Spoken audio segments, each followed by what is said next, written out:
मग आपण 10 दिवसानंतर का विसर्जन करतो मोर्याला, म्हणजे आबूमध्ये का सोडून येतो?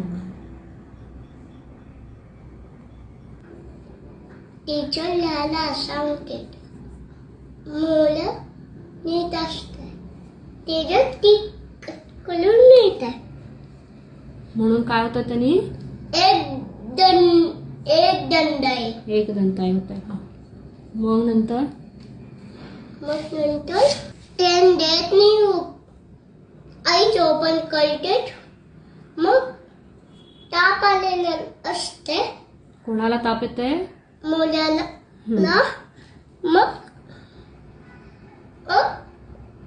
नदीमध्ये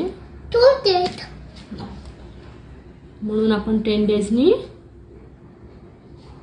विसर्जन करायचे. माझ्या आबूमध्ये